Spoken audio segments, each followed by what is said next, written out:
Is why people don't like Florida Gator fans. So if you're going to blow it out, just blow it out. But Shad Khan, the owner, didn't see it that way. Hacker After Dark on 1010XL. And a very good Thursday evening to you, Jacksonville. It is Hacker After Dark, 1010XL 92.5 FM with Dylan Denmark. The Hacker Ryan Green with you. Glad you are with us, as my goodness, what a week we have had. Doesn't it seem like the Jaguars and the Titans was a couple of weeks ago now? It was 4 days. This week has been long, man. There has been so much going on, from Mike Caldwell and the defensive staff getting fired to Mike Vrabel getting fired in Nashville, Pete Carroll being out in Seattle, Nick Saban last night announcing his retirement at the University of Alabama.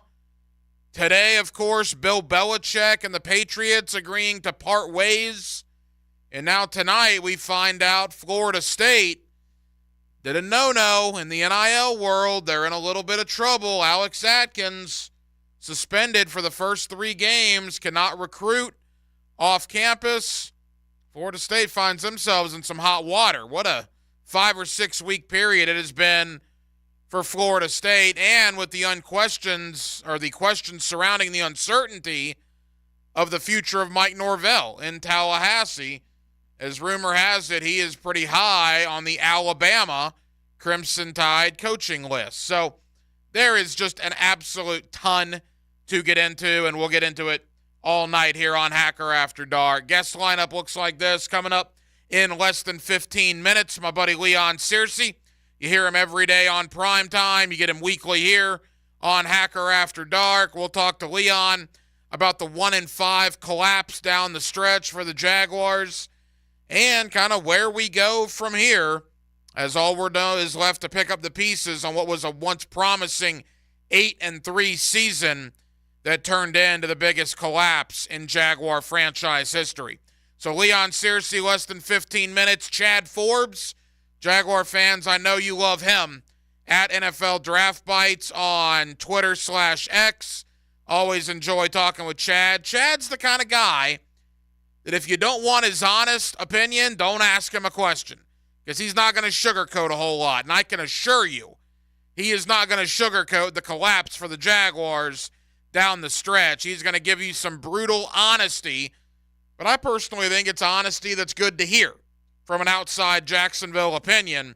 So Chad Forbes coming up later on in the 8 o'clock hour, and making her Hacker After Dark debut, my wife, Heidi, diehard New England Patriot fan. I will tell you, she took the Bill Belichick news today extremely hard.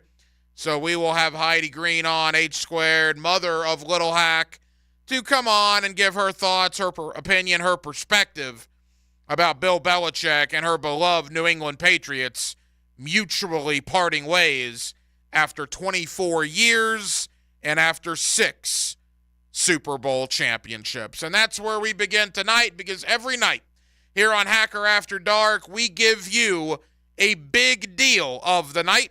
And Dylan Denmark, let's do that right now. Time now for the big deal of the night. What's the big deal? What is the big deal? No big deal. It is a big deal. On Hacker After Dark. The greatest to ever do it. Yeah, I think that's absolute. Bill Belichick is the greatest to ever do it. 6 Lombardis, only 15 wins shy of the all-time coaching win record that is currently held by Don Shula. If Bill Belichick coaches again, and he plans on coaching again, he wants to coach again, he will pass Don Shula probably in the next 2 years or so. He is the best. You know, somebody threw out an idea a few years back. Why not rename the Lombardi Trophy the Belichick? Now, I don't think they're going to do that. But you could, right? I mean, Vince Lombardi, it's kind of funny. He won like 96 games in his coaching career. Now, it was a different game back then. Obviously, he is one of the founding fathers of the National Football League. But he didn't win 6 world championships in 300-plus games. That's what Bill Belichick has done in a salary cap era, in an era of parity in the National Football League. Bill Belichick cut right through that. Yeah, Tom Brady had a little something to do with that as well. But whether it was Brady and then Belichick or Belichick and then Brady, certainly we saw the end of an era today with the news that Bill Belichick and the Patriots were mutually parting ways. You know, I have this moment when news like this happens, but really it hit me twofold, both last night with Nick Saban, and I guess you could even say a little bit of Pete Carroll, sprinkled some Pete Carroll on there, but primarily Nick Saban and primarily Bill Belichick. Do you realize how fortunate we have been as sports fans over the last 25 years? Do you ever think back and wonder and realize, wow, think about the era we have lived in. We have seen the greatest golfer that has ever lived, Tiger Woods. We have, well, and again, arguably the greatest golfer that's ever lived, the most marketable golfer that's ever lived. We have seen a top 5 NBA player, some will argue the greatest NBA player of all time, in LeBron James. We have seen the 3 greatest tennis players on the men's side ever, in Roger Federer, Novak Djokovic, and Rafael Nadal. We have seen the greatest women's tennis player of all time, in Serena Williams. We have watched the greatest quarterback that has ever played, in Tom Brady. You go to other sports like the National Hockey League. We haven't seen Wayne Gretzky. We've seen some pretty darn good ones in Sidney Crosby, Alexander Ovechkin. And then you go to the coaching ranks, right? We've seen Phil Jackson in the NBA, Bill Belichick, Nick Saban. I mean, icons of sport, both in the coaching profession and in the playing profession. Arguably one of the greatest 25-year periods in sports history. They will be talking about the guys that we have seen live with our own eyes. They will be talking about these guys for years and years and decades on down the road, long after we're gone. And you only think about this when you start losing these guys. We'll never see another college coach like Nick Saban. Ever. Ever. The guy won 7 national championships. Did you enjoy it while it lasted? Did you enjoy watching him and understanding what you were viewing, or did you take him for granted? Have you enjoyed watching LeBron James? Because his career is going to be coming to an end sooner rather than later. Did you enjoy Tom Brady? Or did you take him for granted? What about Tiger Woods? It really puts into perspective. Father Time catches up with everybody, and that happens to all of us, whether you're an icon in the sports world or an everyday average Joe like you and I. But I think in moments like this, when Nick Saban and Bill Belichick, 2 guys that would be on a list of the top 10, probably the top 5 coaches of any sport that have ever lived, one calls it a career, the other one is leaving after 24 years at the helm of a franchise in New England, you really take stock of how fortunate we have been. How fortunate we as sports fans, sports media have been to see icons like Saban, icons like Belichick. Again, Pete Carroll, no disrespect to him, 3 guys have a Super Bowl trophy and a national championship. 3 football coaches. One of them was Pete Carroll, who just stepped aside this week as well. So don't take it for granted, man. Enjoy it. Enjoy it. Because you never know when these guys are going to leave our sports world. It happened abruptly with Saban.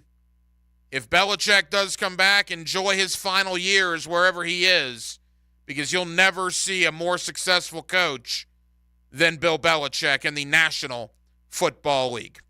641-1010 is the phone number. on the phone line and on the text line, designed by Lifetime Enclosures. Coming up next, let's get into the Jacksonville Jaguars. Biggest collapse in franchise history. What does one of the greatest players in Jaguar history have to say? My buddy Leon Searcy. You get him on primetime. You also get him weekly right here on Hacker After Dark. It is a Thursday night in Jacksonville, Florida with Dylan Denmark. The Hacker Ryan Green with you. It's 1010XL, and it's 92.5 FM. Start your day with a smile. We sing and dance. Yeah, you know. Dan Hicken and Jeff Prosser. My little buttercup has the sweetest smile. Together they are The Drill. It's like we got another show to do. Mornings on 1010XL. Great. Rick Ballou for Carlson Dental. You know, I've been telling you this for quite some time because it's true. I hate going to the dentist, or at least I used to hate going to the dentist. I had total anxiety, and then I tried sedation. Light sedation for cleaning and deep sedation as well for cavities and root canals. Folks, it's an incredible experience. So don't be nervous. Don't be scared. Go to CarlsonDentalGroup.com. That's CarlsonDentalGroup.com for all of your dental needs. Finding great candidates to hire can be like, well, trying to find a needle in a haystack. Sure, you can post your job to some job board, but then all you can do is hope the right person comes along, which is why you should try ZipRecruiter for free at ZipRecruiter.com/free. ZipRecruiter doesn't depend on candidates finding you. Its powerful technology identifies people with the right experience and actively invites them to apply to your job. You get qualified candidates fast. So while other companies might deliver a lot of hay, ZipRecruiter finds you what you're looking for. The needle in the haystack.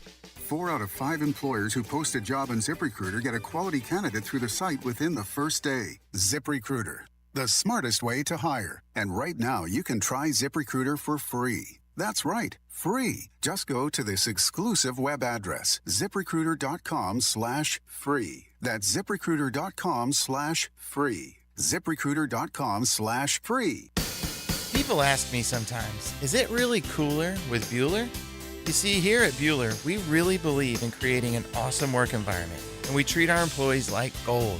In return, we ask them to treat our customers that same way. It's our simple recipe for outstanding customer service. I'm Jason Bueller. If you want to experience the Stay Cooler with Bueller level of service, give us a call today or visit BuellerAir.com. Bueller Air. Stay cooler with Bueller. This date in sports history is brought to you by Southeast Orthopedic Specialists. On January 11, 1995, NHLPA and owners agreed to end the 3-month-long NHL strike. 48 regular season games were lost. Visionaries, builders, and doers, are you ready to change the world? Miller Electric is your opportunity to shape the future. Miller Electric is leading the charge in electric vehicle technology with our state-of-the-art EV Innovation Design Center. We're working to create a sustainable future. We're also the proud partners of the Jacksonville Jaguars, powering their performance at the brand new Miller Electric Center. Miller Electric, we provide competitive pay, unbeatable benefits. Apply today. MillerCareers.com. Miller Electric, an equal opportunity employer. Are you looking to make a move? Whether you're buying your first home or your forever home, at Ameris Bank, we'll help you get the keys in your hand. Our local mortgage bankers will guide you through the process, from choosing the right loan to closing on your new home, and everything in between. We even offer down payment and closing cost assistance to eligible first-time home buyers. Visit amerisbank.com/mortgage to learn more and find a mortgage banker near you. Ameris Bank, member FDIC, equal housing lender. All loans subject to credit approval. Lauren Brooks here from Mayport C&C Fisheries. Want the freshest seafood in town? From mahi to tuna to scallops to oysters. Mayport C&C Fisheries is in Atlantic Beach. Do what I did. Go enjoy Mayport C&C Fisheries. Now that's what I call high quality H2O. If you want high quality H2O in your home, call your local water boy, Keith, at Kenai Water Jacksonville. That's KENAI Water Jacksonville. Wondering what you're going to do for dinner tonight? Southern Steer Butcher is a full-service butcher, and we grind and make sausage in-house every day. Now open in Ortega. For tasty tips and juicy breasts, choose Southern Steer Butcher. Start your new year off healthy and get screened at Ackerman Cancer Center with on-site imaging, including whole-body MRI, PET and CT scans, and mammography. Early detection is key. Visit AckermanCancerCenter.com. Hey, this is David here with Royal Pest Services. Do you have that room in the house that is just too cold in the winter and just too hot in the summer? To learn about our pest-rated insulation, visit RoyalPestServices.com or call 886-2847.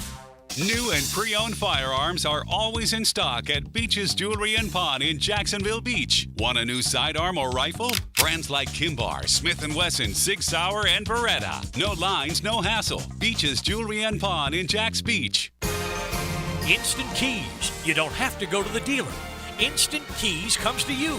For lost or broken keys or nearly any make and model of vehicle, call 722-1111 for Instant Keys Locksmith Service. 1010XL is presented by Farah and Farah, exclusive injury law firm of the Jacksonville Jaguars. Protecting you and your family. Call 396-5555. Jacksonville. Let's ring up another guest on the All-Pro Roofing phone line. Back here on 1010XL and 92.5 FM in the city of Jacksonville. We are glad you are with us. Well, we thought we'd be previewing a Jaguar playoff game. Obviously, that is not the case, losing 5 out of 6. The Jaguar season, remarkably, is over, and now we're left to ask the question, what happened? Let me bring in my friend Leon Searcy, former Pro Bowl offensive tackle for the Jacksonville Jaguars. You get him every day on Primetime. You also get him weekly here on Hacker After Dark. Leon, how are you, bud? I'm doing, I could be doing better, Hack. Yeah, I think we all could. You and I and Dave Campo did the 5th quarter. I think it was kind of a shell shock for all three of us on Sunday. Leon, you've had a couple of days, man. I'll ask you a very simple question. It's a question that I'm asking everybody this week. 2 words. What happened? Well, Hack, it was a culmination of a lot of different things, to be quite honest. First of all, let's just say what it is.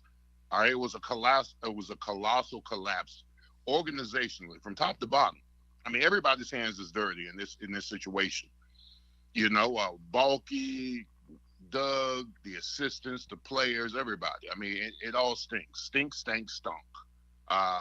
You know, anytime you got a team with all the expectations going into the season, you know, insurmountable expectations. Well, I don't even want to say insurmountable. They were goals that were reachable. I mean, I don't think that the expectations that we have for this team was too levied to where they couldn't accomplish them, especially what they did last year in the playoffs. They went toe-to-toe with the Titan. The Titan, I call it the Kansas City Chiefs, should have won that game. Had a couple of situations where a play goes here, a play goes there. We should have beat the Kansas City Chiefs. So you go into this season having high expectations of this team based upon what they did last year. And it started off well, 8-3, number 1 seed. And then for this team to lose 5 out of 6 games, offensively, you know, we sputtered.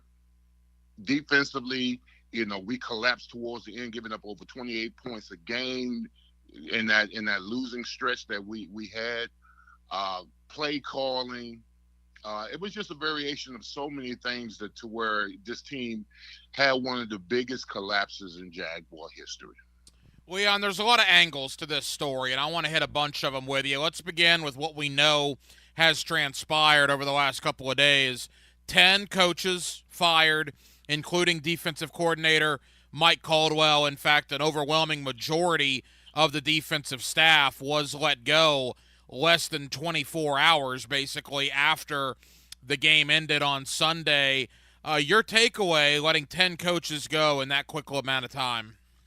Well, I mean, we talked about this, you know, in the 5th quarter, Hack. You know, when the Jaguars lost the game to the Titans, we said to that some heads are going to roll. I wasn't sure it was going to be this many heads, but you know, essentially these guys were, in my opinion, were scapegoated because Doug had to do something. He had to find some reason or some ability to point the finger to why this happened, and quite frankly, I'm not surprised by it. I'm a little surprised that, you know, not as many offensive guys were let go as they were defensively. I mean, because quite frankly, it's the tale of 2 seasons. In the first half of the season, our defense kept us in a lot of games. You know, I think in that Kansas City game in particular, I mean, that was championship football. that defense played against the Kansas City Chiefs. And, offensively, we sputtered, couldn't score any points, had to settle for field goals, put ourselves in a predicament where instead of us punting, we go for it on fourth down. The Kansas City Chiefs go down to score, take all the momentum going into halftime. And then the back end of the season, I think our defense just was wore out with the offense inability to score points. They spent mass majority of their time on the field and gave up a lot of points. You give up 28 points, Cincinnati here, 28 points, Cleveland here, more than 28 points against the Ravens, against the Titans. And, I understand that some coaching staff had to go, but that's the nature of this business. If you sputter down the stretch and you're not playing your best ball in December, this is what happens to coaching staffs. Leon Searcy here with us. You get him every day on Prime Time. You get him weekly here on Hacker After Dark. Yeah, you mentioned Tennessee, Leon. 8 games this year for the Tennessee Titans. Almost half of their games, they scored 1 offensive touchdown or fewer. They put 4 on the board Sunday to eliminate the Jacksonville Jaguars. Andrew Wingard in the postgame locker room, one of the team captains, I thought was pretty telling, and I appreciated, his candor and his honesty, basically saying that there was not a lot of assignment football that was being played down the stretch. I mean, when you hear one of your team captains saying, and I'm interpreting what Wingard was saying, is guys might have been freelancing out there, doing their own thing if assignment football wasn't being played. I think, that's a clear indication maybe that the defensive side of the ball, the coaching staff had lost them a little bit. Yeah, I mean, listen, it's disheartening as a former player, as a former Jaguar, that this team would be undisciplined in a game of this magnitude that would lead to them making the playoffs. It is disheartening that, and I said it a couple of weeks before the Jaguars even played the Titans, this team played like it didn't want to make the playoffs, in my opinion. The intensity, the breakdown in communication, you can't have these kind of breakdowns in December with so much at stake and so much on the line. How you played in September is not acceptable for how you play in December. And this team was just too many different variables of breakdown in communications, and the secondary breakdowns of communications as far as guys being in their gaps, as far as linebackers adjusting. It was just, to be honest with you, it was just disgraceful to see this team play with the lack of discipline, the lack of toughness, mental and physical, in the month of December. And it was frustrating for me because I know what it means to play in the months of December and to hopefully get into January to where you can make a playoff run. It was just very unsatisfying for me as a former Jaguar to see this team collapse so fluently when so much was on the line. Leon, where are you and your thoughts with General Manager Trent Baalke? Well, listen, he doesn't get a pass either. I told you when something like this happens, everybody's hands are dirty. Of course you could say, he could have done more. We griped and groaned and moaned at the midpoint of the season because Trayvon Walker wasn't doing his due, and we felt we needed another pass rusher. But he came along and had an outstanding season. But we talked about the offensive line. We talked about the offensive line interiorly needing some help because they weren't real physical up front. And, he went and got Ezra Cleveland from Minnesota. And, he was a welcome addition, but they still got issues interiorly that they're going to have to address in the offseason. But when you look at his rookie class that he drafted, he's only got one shining moment, which is Anton Harrison. Anton Harrison was a gem in the first round. He was a day one starter all the way through the end. He's only got better week in and week out. I've kept a watchful eye on him and see how he's developed as a player, and he's definitely gotten better. But all his other draft picks have been lost and found. I believe Brandon Strange, who's a second-round pick, has got more holding calls than he has catches. Yeah, I think you're right about that. And Bigsby might have more fumbles than he had first down carries. Exactly. And, Tank Bigsby, should have got the ball 3rd and 1 or 4th and 1. Because he proved, a couple of series before that he was, tough enough to get that first down that led to us getting to where we were, and he wasn't utilized properly. Parker Washington, he's been okay. The other guys have been, like I said, in the lost and found.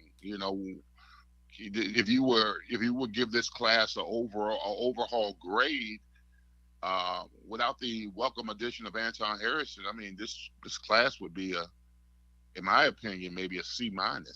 I think C- might be generous. I'll say Antonio Johnson's probably intriguing, but aside from that, there's not a lot there. Yeah, I haven't, I've only got a sample size of him, but when I've seen him in games, you're talking about a big, long, physical defensive back that, probably should have been utilized a little bit more. Maybe wasn't utilized a little bit more because of his lack of, experience. Listen, I always say this: coaching staffs don't play young guys late unless they trust them. Mm-hmm. So, it's a situation where he might need another off season, some more time in the playbook. But he has the size and the length to be a good one. Couple of more for former Jaguar Pro Bowl offensive tackle Leon Searcy. Leon, you and Tony Baselli have etched your name in franchise lore as the two best offensive linemen to ever play here, so you are one of the two guys in the city to ask. I thought Cam Robinson was fine. I thought Anton Harrison was fine. Interiorly, they were terrible, right? They were terrible in the interior of the offensive line this year. They were. Anton Harrison and Cam Robinson are the only two guys in my book who are exempt from being replaced, to be quite honest with you. Fortner is not the answer. He gets overwhelmed by 6'3", 6'4", 340, 350 guys interiorly, and he has to understand that when you encounter those mismatches, you've got to be technically sound and fundamentally sound in order to block them. But he stands straight up and down, and the vast majority of the time he gets pushed back. So he's a liability, and he's the quickest way to the quarterback, quite frankly, especially if the quarterback's under center. Sheriff is a little long in the tooth. He's a quality guy, former Pro Bowl guy, didn't live up to the billing. I don't think the Jaguars got their ROI, return on investment. So, he's the type of guy that can be replaced, but maybe you bring him back for another year. Hopefully, under the tutelage of someone you may draft, he could be replaced in a year or so, or in a year. And then, Ezra Cleveland is, he's a free agent. I don't know if I've seen enough from him to warrant a contract, but out of the three, he's probably the best of the three. Walker Little's situation where, in my opinion, he's expendable now. He stays hurt, and quite frankly, he plays too upright to play left tackle because he's the reason why Trevor got hurt. His inability to stop the bull rush and he plays straight up and down is the reason why Trevor got hurt. So that's another variable that you have to take into consideration. And where do you play him? You're not going to replace the tackles. I don't think he's fit enough to play the guard position, so he becomes expendable. We at the beginning of the season, we were talking about this guy replacing Cam. There's no way you get rid of Cam Robinson now. Well, let me ask you this, and I want to go there, and I want to go quick because I want to ask you about Trevor as we wrap up. Again, Leon Searcy here with us. I've had a couple of people this week tell me because of all the money the Jaguars are going to owe Josh Allen, potentially Ridley, you got to figure out what you're doing with Trevor. Guys are up for extensions. It's a thought that's at least circulating, and it got my interest. Let me ask you, Anton Harrison's on a rookie deal for the next 3 years at least. Can he play left tackle? And you save that money from Cam, move Anton to the left side. He was really good as a right tackle. Could potentially you move Anton to left and put Walker Little at right? You could, because, I mean, Anton Harrison, I mean, he played left tackle at Oklahoma. Yeah, I mean, he played left tackle at Oklahoma. They moved him to right tackle because of the situation that they had at left tackle as far as Cam Robertson and Walker Little. So, yes, he can play left tackle, but here's the deal. Can he play left tackle well? That's the key. I mean, because not a slight on him, but, I mean, he played right tackle, and most of the time when you got a blind side protector, I mean, you get their best pass rushes. I mean, the Bosa's of the world, they play against the right tackle, so you might see them. But the vast majority of the time, the left tackle sees the better of the two as far as pass rushes go. But, yeah, I mean, you can't just throw it on the kid. You got to let the kid know in the offseason, hey, I need to let the kid know right now, hey, listen, there might be opportunity for you to play left tackle. And, left tackles make more money than right tackles. So if you're going to do it now. Don't wait till we get in freaking training camp and tell the kid he's got to play left tackle. Mm-hmm.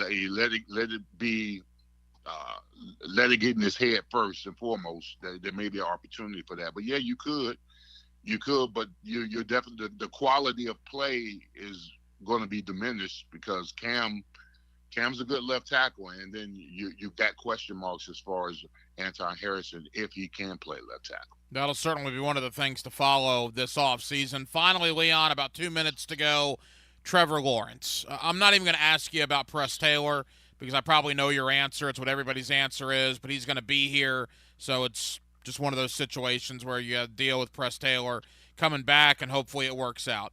Your concern level, or do you have concerns with Trevor Lawrence after this season? Yeah, I mean, I've got concerns with Trevor.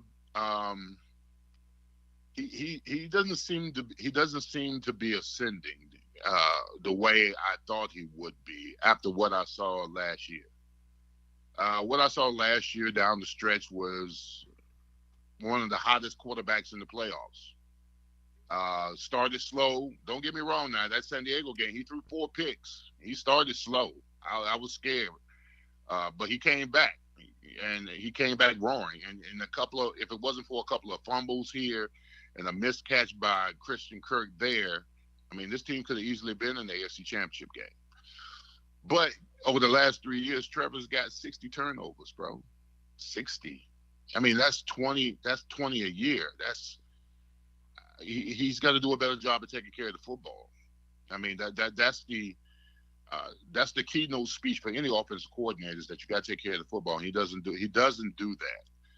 And as of late, I mean, he's been this year especially, he's been injury prone, and a lot of it has to do with him. Now, granted, Walker Little had a little bit to do with that, the concussion and all that kind of stuff. Or horrific play calling to put him on a rollout when they're up 14 with 3 minutes to go against Indy. That could have something to do with it. That part too. But no, I mean, listen,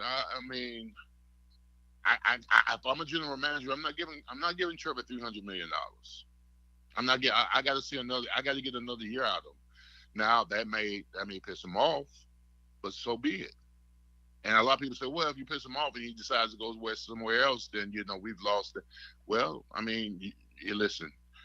I mean, the Super Bowl's in Vegas. You go to Vegas to gamble. You got to take that gamble. I'm just not giving him that kind of contract because he hasn't taken us anywhere. Everybody says, oh, he's going to want Joe Burrow more. Well, Joe Burrow took the Cincinnati Bengals to a Super Bowl, and he deserved that money. And if it wasn't for his horrific offensive line, it could have took him to a couple of more. So until I see something more out of Trevor, I'm just not giving him the deal that he's probably going to ask for in the offseason.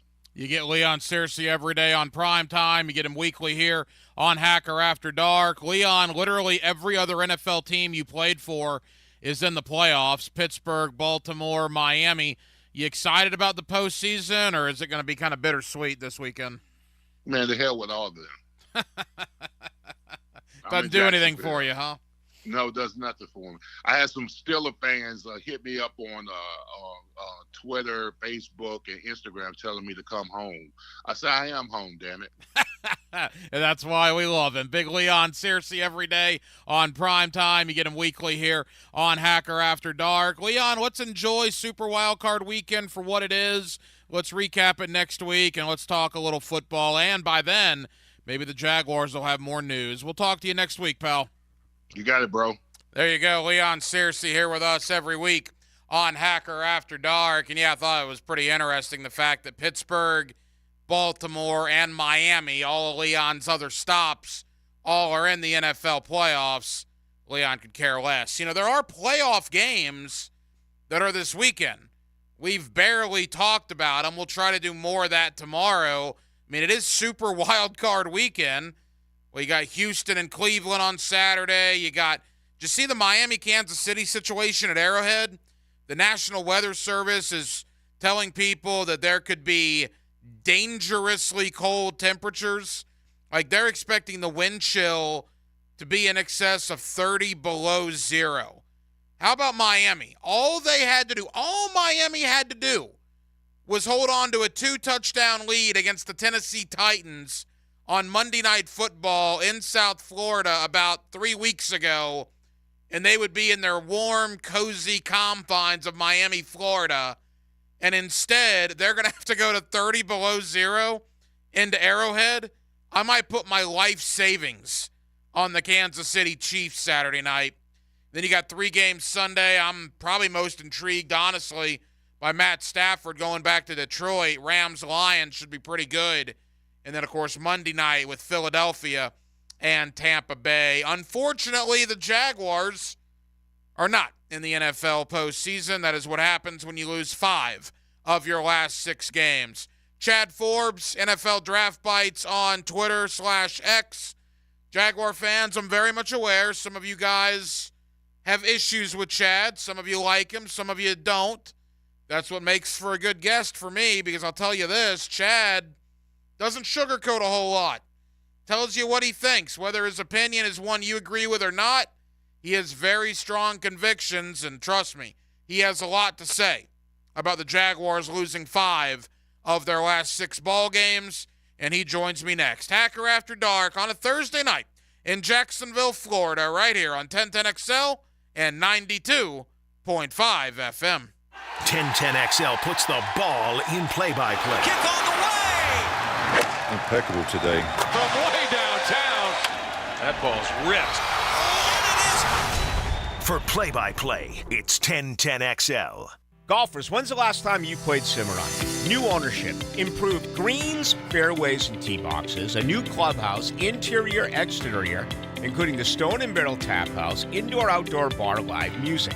Practice, learn, and play program is only $59 a month. Unlimited range balls, weekly clinic from teaching professionals. Golf every day, $25 after 2 o'clock. Whether you scratch or just like getting out with your buddies, you have to try the new Cimarron Golf Club on 210. Make a difference in our community for 2024. Brian King here, Chairman of the Board of Governors of the Boys and Girls Clubs of Northeast Florida. Each Boys and Girls Club offers a safe environment to kids in need each and every day with homework assistance, career readiness, and a hot meal. Consider brightening the life of a child by sponsoring a pizza party at one of our area clubs. As you do your giving, help us brighten the life of a child. Go to bgcnf.org to learn more. Hey everybody, Mike Dempsey here for Underdog Fantasy. Look, your fantasy football season might be over, but you can still win money playing fantasy sports on Underdog Fantasy with their Pick'em game.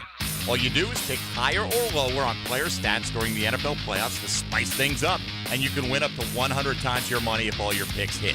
Underdog is so easy to play, but it's even easier to get started. All you do, download their app or visit UnderdogFantasy.com. Sign up using promo code 1010XL, and Underdog will double your first deposit up to $100. They'll give you a special pick of higher than 1/2 total yard to use on your first pick'em entry.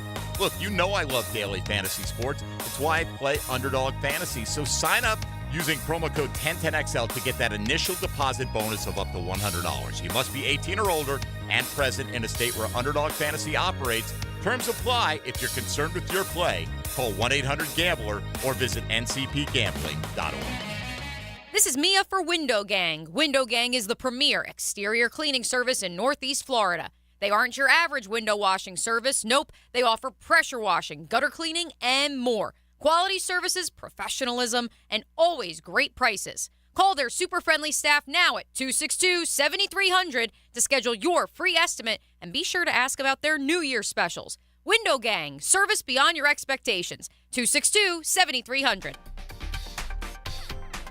I'm Taylor Dahl on your Gator Station. 1010XL is your pipeline to Gator Nation. Listen for the Gator Report all year round. Brought to you by Darley's Plumbing, where quality counts. On the home of the Florida Gators, 1010XL. Go Gators! The Bulls are back in town and taking over Jacksonville. Get ready for bull bucking mayhem at VyStar Veterans Memorial Arena, February 23rd and 24th. U.S. Border Patrol PBR Jacksonville is bringing the city 2 nights of bull riding action, featuring the most electric 8 seconds in sports. Come see the toughest sport on dirt at VyStar Veterans Memorial Arena, February 23rd and 24th. Get your tickets today at PBR.com or Ticketmaster. The Jacksonville Icemen are back at home this Friday and Saturday for Lizard Kings weekend. That's right, the Icemen will throw it back to the 90s to pay tribute to the Lizard Kings by wearing special themed jerseys. Come out and relive your days from the Reptilian Pavilion, Friday and Saturday at 7 at VyStar Veterans Memorial Arena. Get tickets at Ticketmaster, JacksIcemen.com, or call 904-602-PUCK. Icemen hockey is #FireWithin. Frank Franzi here for Stanley Pools. There's a reason so many of my friends and our listeners have had Stanley Pools build their pools and now maintain their pools, because Stanley Pools truly cares about their customers. Stanley Pools is locally owned and has been serving our community for 35 years. For all of your pool needs, call Stanley Pools at 269-7277. That's Stanley Pools, a family tradition of fine swimming pools. 269-7277, or find them online at stanleypoolsfl.com. Some of those old injuries, they begin to creep up and things begin to start hurting again. I finally got to the point where I'm like, I can't just wake up and know my knee's going to be bothering me and push through this on a daily basis. Old football injuries can't keep former college and pro football player Bobby Carpenter down. So he decided to check out the all-natural regenerative pain treatments at QC Kinetics. I was fortunate enough to obviously sit down with QC and kind of understand your body still has the ability to heal in it. We just need to give it a little bit of a boost. Exactly. QC Kinetics concentrates your body's own healing agents in your painful hips, shoulders, knees, or back. Everyone can say, well, you need to replace this or replace that, but it's no surprise to see people being willing to try this first, especially when it has such great results. QC Kinetics treatments take place the same day right in the office. No downtime. Call today for your complimentary consultation and see if you're a good candidate. Call QC Kinetics, 904-274-5522. That's 904-274-5522. 904-274-5522. 1010XL is presented by Farah and Farah, exclusive injury law firm of the Jacksonville Jaguars. Protecting you and your family. Call 396-5555. Jacksonville. Let's ring up another guest on the All-Pro Roofing phone line. Back here on 1010XL and 92.5 FM in the city of Jacksonville, we are glad you are with us. The Jaguar season, remarkably, is over. Losing 5 out of their last 6 games. The season comes to an end, probably the biggest collapse in the history of the Jaguar franchise. And the question we're asking all week is, what happened? Let me go to one of my guys here on 1010XL, Chad Forbes. You follow him on Twitter at NFL Draft Bites. Chad is the kind of guy that will not sugarcoat a whole lot, which is why I wanted him on this week. Chad, appreciate the time, my friend. How are you? Hard to fathom the Jaguars aren't hosting a playoff game this Saturday. It is unbelievable. And, Chad, I'm going to ask you a simple question, and you can take it from there. In your opinion, what happened? It's their fault collectively. It's not an individual's. They scapegoated the defensive coordinator this week. That unit I thought was pretty good throughout the season. Maybe it faded a little bit down the stretch. But it starts with the general manager and the head coach, and they've got to get on the same page and figure out what happened. And, to me, they were soft on both sides of the ball on the lines. That was a big issue. There were a few players that didn't progress the way you'd like. The quarterback got injured. And all of that just came together at the wrong time. And down the stretch, they just weren't a very effective football team. Chad, there's a lot of avenues to this story I want to get your take on, but first and foremost, they've fired 10 coaches, including defensive coordinator Mike Caldwell, in less than 48 hours after the game ended. And my take yesterday on my show was, well, what happens if Ridley catches that ball in the fourth quarter and the Jaguars go on to win the game? I mean, is this a knee-jerk reaction, or you would almost think that quick after the season ended, this was going to happen regardless? Right. Doug Peterson really is out for blood, and it's surprising. But you're right. One catch and things can swing a little bit differently. Maybe he wanted to change the staff up. And, when you go to a playoff, it's hard to do that because you're kind of joining the process a little bit later. That could be different in the years now, the new years where they've kind of pushed back the hiring process. But, yeah, a couple plays here or there, and they should be playing this weekend. Chad Forbes, you follow him on Twitter at NFL Draft Bites. He's with us on 1010XL in Jacksonville. You do believe Mike Caldwell is the scapegoat in all this? Yeah, scapegoat may be a strong word. You could see why he'd want to move the scheme in a different direction. But the real issue on defense, I thought, was the personnel, lack of depth at the edge rush. Their secondary just never came together all season. And there's certain guys that you can point fingers at, but I don't know if Mike Caldwell's atop that list. Well, I thought Andrew Wingard, I'm not sure if you saw this in the postgame locker room on Sunday, one of the captains on this football team said, I'm paraphrasing here, but essentially guys were not playing assignment football down the stretch. Now, I interpret that as he's saying guys were freelance and doing their own thing. Maybe the players had stopped listening to the defensive coaches. Devin Lloyd likes to do a little bit of freelancing, that's for sure. The other linebacker there, he'll freelance from time to time, but linebackers across the league do that. I'm not sure that's necessarily a bad attitude issue, more guys trying to make plays. And one of the main issues, if we want to get to the nuts of it, they had 2 edge rushers, right? Those guys played almost 900 snaps, are young players in the league. All of the guys that were behind them, every time you had Chase on the field or DeJuan Smoot, opposing offense were saying, thank you very much, right? So the lack of depth on the edge is a huge issue, and that goes to the general manager. I mean, this guy spent the last 2 drafts, picking up linebackers in the 3rd round rather than finding some extra edge rushers. So that's the guy that I'd point a finger at. But I'll tell you one positive here. If I can find one for you, Trayvon Walker looks like the light went on.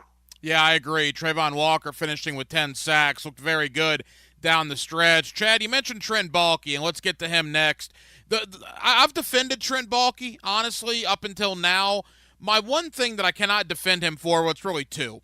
Out at training camp and really the entire offseason leading into 2023, I sat here every night saying they don't have anybody behind Walker and Allen. They got to go get somebody. And we see Leonard Floyd sign in Buffalo, and you see Kyle Van Noy and Clowney sign in Baltimore. And every time we're at a press conference asking Doug Peterson, oh, we believe in our young guys. We think the young guys are going to develop.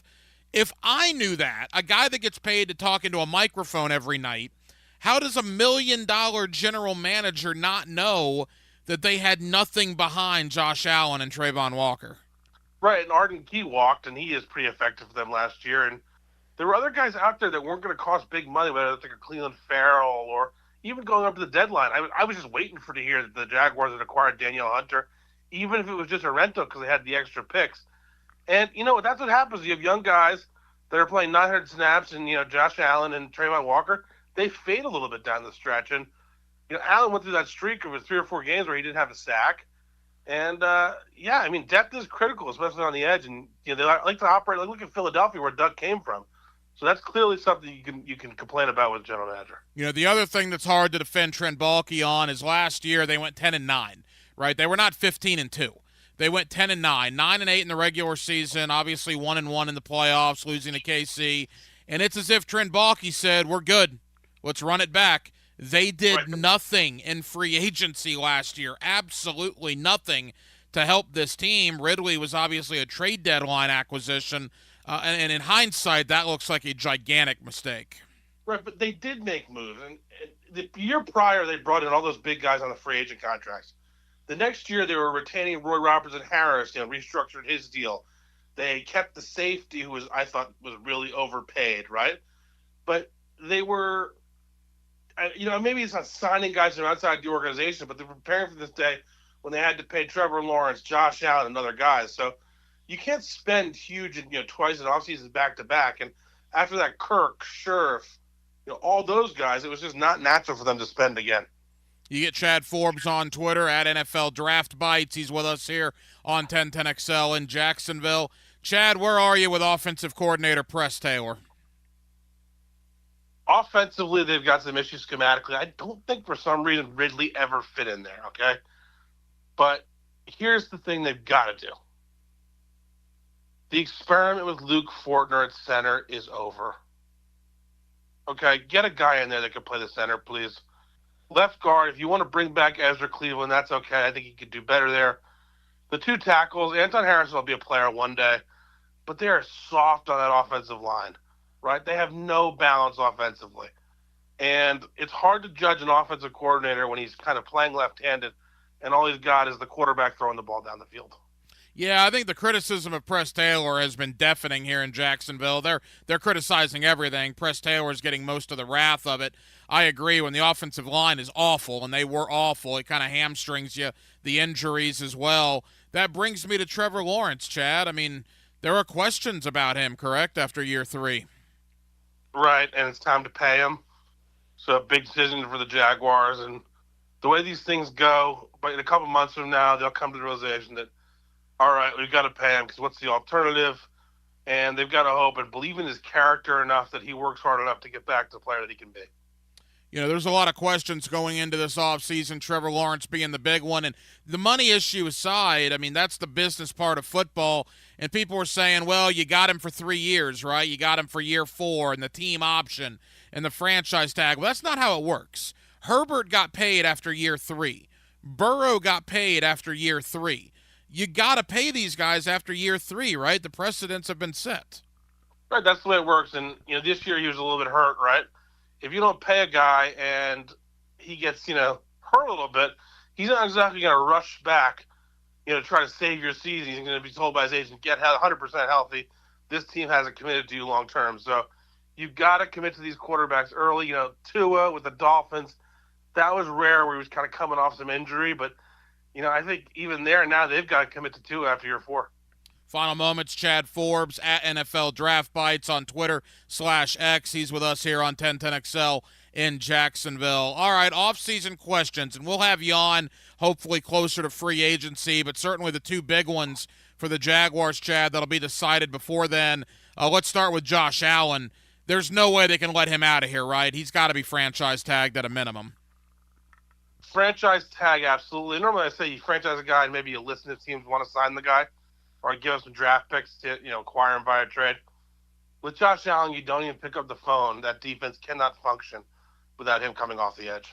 And Calvin Ridley on offense, he's another one that's going to be interesting. 76 catches, I believe, is what he ended with. A little over 1,000 yards, 8 touchdowns. I'm not sure the type of money he's going to want. You would think it'd be pretty big money for he and his agent. What's your thought on Calvin Ridley's future?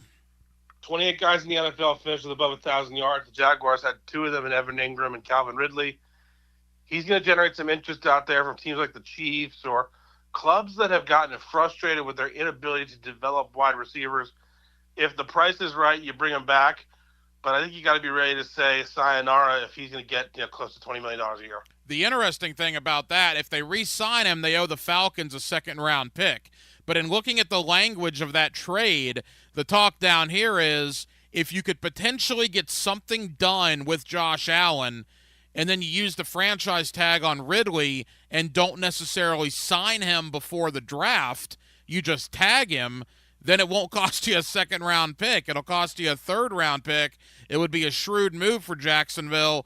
But it's interesting, Chad, that it's probably what they're going to try to do. You guys are really digging into the details down there in Duval lately, which I like to see. Well, we have to at this point. We were planning on the playoffs, and we got nothing now. Yeah, Josh Allen, I don't think he's coming to the table and saying, let's do the Montez Sweat deal, which is, $24 million a year. He's starting to look more like a guy's going to get in that Bosa neighborhood of $30 million a year. So that's going to be a tough and contentious negotiation. I don't see how they get it done without the franchise tag. Cisco's eligible, Campbell's eligible, a lot of guys going into year 4. Do you try to get deals done with them, or is it too early? Yeah, probably too early. The guy that I think is going to end up getting paid is the middle linebacker. He's got a huge cap number. They'll probably do an extension just to try to bring that down. There's other guys where it's either restructure or extension to try to get creative with the salary cap, the way they did with Roy Robertson and Harris last year. But with Cisco and Tyson Campbell, do you really want to bet on guys who have had a little bit of an injury history? And the same story goes with Darius Williams. He had a great season, but do you want to pay a 30-year-old corner? Chad Forbes at NFL Draft Bites. Chad, as we wrap up, boy, in the AFC South, the season's been over for a couple of days, and all the news here in Jacksonville, and then lo and behold, earlier this week, Tennessee with a bombshell and firing Mike Vrabel after 6 years. Your takeaway on Vrabel being out in Nashville? Well, I reported a week ago that there's a power play and Mike Vrabel wanted out of Tennessee. He's a smart guy. I looked at that roster and said, whoa, this is a real tough situation. If I get out now, I don't risk my stock declining anymore. And he quickly jumped to atop a lot of lists around the league, whether it's in Atlanta or maybe even a team that doesn't currently have an opening, says that's our guy in New England. Always, he could take a year off, and there are going to be some marquee jobs open next year, whether it's the Patriots, the Jets, the Bears. So I think Mike Vrabel made the right decision for Mike Vrabel. And the Titans are going to be in a really tough position going forward, which is great news for you guys down in Duval. It is absolutely a hope. It is a dream here. I'm going to put it to bed right now with you. Mike Vrabel is not going to be a defensive coordinator in 2024, correct? No, and I think the one thing you hope for now, the next guy you want to see leave town in Tennessee is Derrick Henry. Get him to the NFC, and then you really want to have trouble with the Titans twice a year. Yeah, I agree. People were thinking you overpay for Vrabel. I think he's going to get another head coaching job this year. If he doesn't, I do agree with you. I think he probably takes the year off. I think Jacksonville, you do your due diligence, you at least call, but I don't think he's going to want a DC job as opposed to maybe taking a year off. No, he's going to make $8 million whether he coaches or not. So I think a lot of fans think from the outside that, he's going to take a year off. Why does he want to jump right back in there quickly? But I mean, what could be worse than making $8 million and taking 12 months off? Yeah, maybe doing some TV or something. All right, Chad, leave us with this. Super Wild Card Weekend. What game or games intrigue you the most coming up this weekend? Well, I can't wait for that Chiefs-Dolphins game. Unfortunately, it's on Peacock, so that's bothering me a little bit. But it's this is always a great weekend of football. I really can't wait to see if this Cleveland magic continues with Joe Flacco. All these games have juice. The Stafford, returning to Detroit to take on Goff, which is kind of like a revenge game for Goff, where he gets to prove to McVay that he was the guy the whole time. It's going to be a great weekend of football, and we've only got a few games left, so you got to enjoy them. You get Chad Forbes on social media, Twitter/X at NFL Draft Bites. Chad, appreciate the time. Know you're busy. Let's do it again prior to free agency, and we'll see where things stand in Jacksonville. That sounds great. Duval. For most people, noon means lunchtime. What's wrong with lunch? At 1010XL, it means prime time. Josie, Matt, Leon, and Mia. Here's to lunch, anyway. Lunch, friends, and sports talk. Weekdays noon to 3 on 1010XL. Wintertime at the Blue Crab Crab House. You know what that means. Time for oysters. Buy them by the tray, broiled, half shell with Romano cheese, wine topping, or fried. And of course, each and every Wednesday, $1 oysters at the Blue Crab Crab House. Serving Northeast Florida since 1996. Make reservations by calling 260-CRAB. Jacksonville's best, the Blue Crab Crab House, off of San Jose on Jewington Creek Road. Men, suffering from erectile dysfunction or PE? Frustrated taking pills that don't work? Here's a message from Prime Men's Medical Center. I'm Dr. Simovitz. Prime Men's Medical Center offers breakthrough treatments with men lasting longer than ever without pain or surgery. Call now. Your consultation and first treatment are free. You'll see instant results right in the office. Call Prime Men's Medical Center now. 904-664-8217. That's 904-664-8217. Mia here, and people ask me all the time, why buy from Arlington Toyota? And when they do, here is what I tell them. Let's begin with peace of mind. When you buy any new Toyota from Arlington, their lifetime warranty goes with you. That's unlimited time and miles. Plus, you get 30 days to love your pre-owned purchase or exchange it for one that you do. And you even get a complimentary car wash with your service visit. Now you know why you should buy from Arlington. 10939 Atlantic Boulevard and online at arlingtontoyota.com. What is the only team in the NFL to neither host nor play in the Super Bowl? The answer coming up. Having the right homeowner's policy protection means you're staying on top of your most valuable possession, your home. For information on finding an agent, go to southernoak.com. Our family protecting yours, Southern Oak Insurance. The only team in the NFL that hasn't hosted or played in the Super Bowl? The Cleveland Browns. Southern Oak Insurance. Our family protecting yours. WJXL AM Jacksonville Beach. WJXL FM Jacksonville Beach. Ever wonder how you can transform your living spaces into captivating works of art? At First Coast Lighting and Fans, they offer a huge selection of high-quality products to match your desire for elegance, quality, and uniqueness. Visit their showroom on Phillips Highway at the Avenues and step into a world of quality without compromise. Discover the difference that locally owned expertise makes and let them help you experience the transformation from average to extraordinary. At First Coast Lighting and Fans. Instant Keys. You don't have to go to the dealer. Instant Keys comes to you. Instant Keys saves the day if you have lost or broken keys. They can program new keys and remotes for nearly every make and model of vehicle at a fraction of the dealership cost. Fast, honest, and reliable locksmith service. Call 722-1111. Instant Keys. Instant Keys. You don't have to go to the dealer. Instant Keys comes to you. This is Hayes Carline here to help you break free from the chains of pest infestation. The talk of this town is Kingfish Pest Control. By now, many of your neighbors have already joined the Kingfish Revolution, leaving their homes and lawns protected and pest-free. Now it's your turn.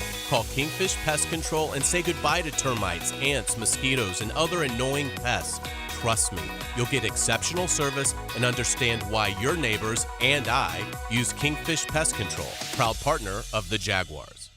This is Keith Catlin for Catlin Truck Accessories, and we are so blessed to be in business for over 100 years. Over 100 years of the best product and customer service means you can count on Catlin. From Roll and Lock bed covers to Lear toppers to Cam Locker toolboxes, Catlin Truck Accessories has you covered when it comes to your truck or van.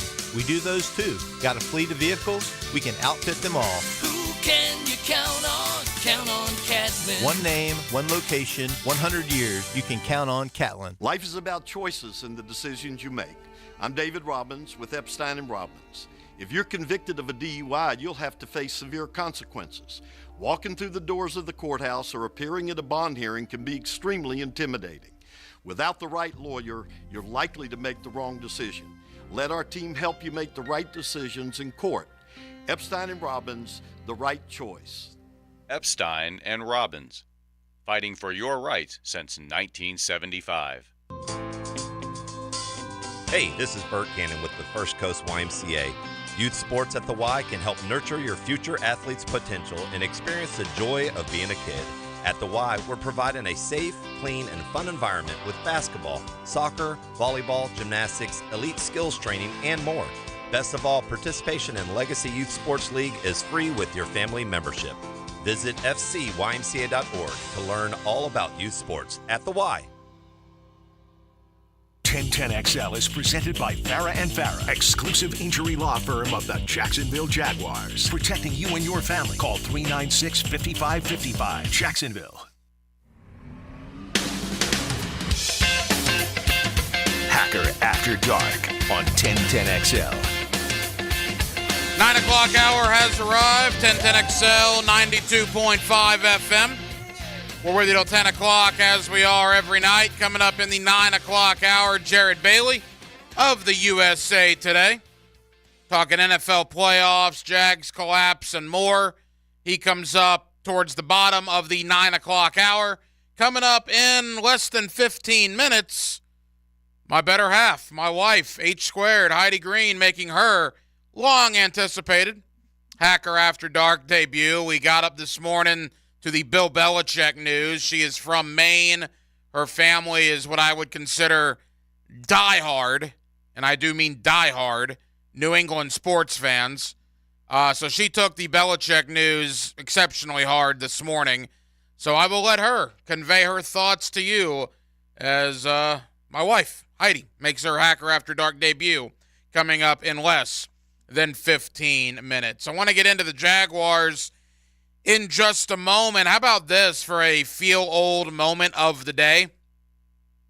Saw this on one of the 24/7 websites out there.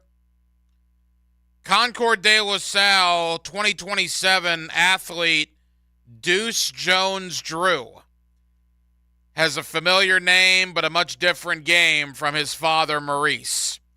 Yeah, Maurice Jones-Drew's son is now being recruited and is going through the football camps in the state of California out there at De La Salle, I believe, which is where his dad played his high school ball as well. So, yeah, there you go. You want a feel-old statement here on January 11th, 2024. You got it, as Maurice Jones-Drew's son is entering the recruiting world as a high school football player out there in Concord, California. Denmark and I were talking about this a little earlier, and I think it's only natural when so much has gone on. But doesn't it feel like this week has just dragged, man? I mean, dragged. We are only 4 days removed from the Jaguars and the Titans in Nashville. That thing seems like it was a couple of weeks ago. Of course, here in Jacksonville, biggest collapse in franchise history. We're still trying to figure out what happened. We know 10 assistant coaches have been let go. We know a coordinator in Mike Caldwell has been let go. By the way, the Jaguars were blocked again. Both Carolina and reportedly Atlanta have blocked their current defensive coordinators from interviewing with the Jaguars. As we talked about last night, if you're a team, you can block a guy under contract from making a lateral move. Obviously, from D coordinator to D coordinator would be a lateral move, so you can block him in that situation. So Jacksonville can't find a guy to interview right now for their DC job. One would think Leslie Frazier, Wink Martindale, potentially Ron Rivera would also be in the conversation. That does not appear to be the route Jacksonville has looked at least of now, to replace Mike Caldwell. You know, and we've spent so much time this week, you have, the fans, I know, because I've heard from you. Oh, they fired the wrong coordinator. They fired the wrong guy. Yeah, Mike Caldwell didn't do a very good job, but Press Taylor and certainly Trent Baalke deserve more of the criticism. And I'll listen to that argument. I don't think any of the three guys did a particularly good job. Look, when you're the Jaguar defense, one thing the offense could say is they had injuries. Christian Kirk didn't play. Zay Jones was in and out of the lineup. Trevor Lawrence was obviously banged up. The offensive line was never fully healthy really the entire year. Yeah, those are excuses, but that's also reality. The reality for the Jaguar defense is the last couple of games that they were awful against Baker Mayfield in Tampa and Ryan Tannehill against Tennessee. That was the Jaguar defense. There was nobody missing. That was the 11 starters that you believed you had in training camp. They were all on the field just getting gutted by the Tennessee Titans. I go back to the stat. Prior to last Sunday, Tennessee had played 16 football games. In 8 of those 16 games, let me do my Wolfson High School math on that. That would be half. They scored 1 offensive touchdown or fewer. And yet they put 28 on you in a must-win situation on Sunday. Awful. Baker Mayfield went through you like nobody's business. Joe Flacco destroyed you. Jake Browning came into your house. What was Browning? It was ridiculous, right? Like 32 of 35 something like that. Just awful. So whether they fired the wrong coordinator or not, Mike Caldwell and that defensive staff certainly had blame.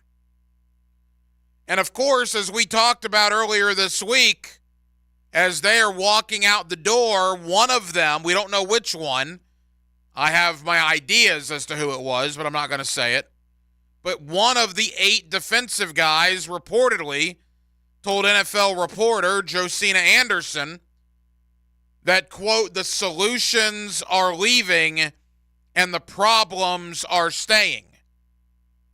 Sour grapes, probably, more than likely. But whoever said that obviously believed that's either the offensive guys or Trent Baalke that is still the problem here. I know you, the Jaguar fan base, believes it's Trent Baalke. I put a poll up on my Twitter/X page yesterday. 650 plus people voted on that thing. And overwhelmingly, between Trent Baalke and Press Taylor, you believe Trent Baalke was the bigger problem in 2023. As I told you, I think Baalke's done an adequate job in free agency. I would give him a passing grade in free agency. Not passing with, an A+, but he passes with Christian Kirk and Oluwakin and Evan Ingram, Zay Jones, Roy Robertson Harris. He passes in free agency. I think he probably has failed in the draft. His drafts have not been good. They're wasting way too many picks. He's got a couple of nice guys. Trayvon Walker looks like he's going to be a player. Would love to see more Devin Lloyd. He left a lot to be desired. We talked about Chad Muma and Tank Bigsby and Luke Fortner and Britton Strange. You should be getting a lot more from your second and third round selections. I am critical of Baalke, but I'm not where most of you are in saying he needs to be gone. I think you add everything up, free agents, draft, you throw it into a hat. Probably a C, maybe a C- in his 3 years here. I would give Press Taylor probably the same. C, C-. Could you fire him? Yeah. Do you need to fire him? I don't know about that. Tell you this, though. I think everybody's fair game after next season. If they go next year and don't make the playoffs, including Doug Peterson, I think everything's fair game at that point. We'll obviously get more into that as the days and weeks go on. Big news in the sports world today, Bill Belichick, Patriots, mutually parting ways. My wife, amazingly enough, has never been on Hacker After Dark. The woman that actually married me. And obviously the mother to Little Hack, Heidi Green, H². She was devastated with the news of Belichick this morning. She will share her thoughts with you next. Also, Jared Bailey of the USA Today at the bottom of the hour. Thursday night, Jacksonville, Florida. Glad you're with us. Hacker After Dark, 1010XL, 92.5 FM. 1010XL is your home for Jacksonville University basketball. It's River City Rumble Part 1. JU at UNF. Friday night at 7 on 1010 AM. Baloo here for Smunez Vision. Why Smunez Vision? Well, I've been with Dr. Neil Smunez now since I got back to Jacksonville in 2006. 37 years of experience he has. Smunez Vision is a family organization that focuses on personal high-quality medical and surgical eye care. Dr. Catherine Smunez is fellowship trained in cornea and cataract surgery and all refractive surgery. Combined, that's 30 years plus in laser eye surgery. Visit SmunezVision.com today. Care you can see.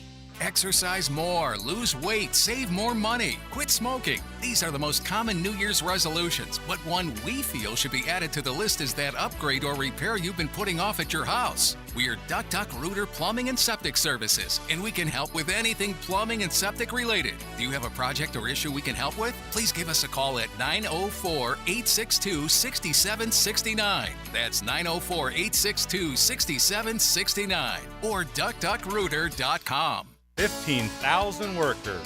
I'm Brian Rose from Remedy Staffing. We survey 15,000 blue-collar workers each year to better understand what drives quality and dependability in our workforce. The survey shows when looking for a new job, the initial pay rate, job security, and safety while working are the most important factors for hourly workers. If you're an employer and would like to learn more about the voice of the blue-collar worker, please call us at 904-528-1933. Is your house exterior due for a wash? First Coast Home Pros has thousands of 5-star reviews for a reason.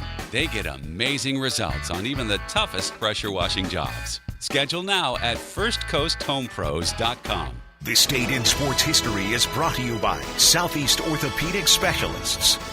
On January 11, 1995, NHLPA and owners agreed to end the 3-month-long NHL strike. 48 regular season games were lost. Wondering what you're going to do for dinner tonight? Southern Steer Butcher is a full-service butcher, and we grind and make sausage in-house every day. Now open in Ortega. For tasty tips and juicy breasts, choose Southern Steer Butcher. Need cash? Beaches Jewelry and Pawn has cash available. Ready to buy guitars, surfboards, jewelry, firearms, tools, and especially gold. They need it all. Selling or pawning, get cash on the spot at Beaches Jewelry and Pawn in Jacksonville Beach. Hey everybody, Mike Dempsey here for Underdog Fantasy. Look, your fantasy football season might be over, but you can still win money playing fantasy sports on Underdog Fantasy with their Pick'em game. All you do is pick higher or lower on player stats during the NFL playoffs to spice things up, and you can win up to 100 times your money if all your picks hit. Underdog is so easy to play, but it's even easier to get started. All you do, download their app or visit UnderdogFantasy.com. Sign up using promo code 1010XL, and Underdog will double your first deposit up to $100. They'll give you a special pick of higher than 1/2 total yard to use on your first Pick'em entry.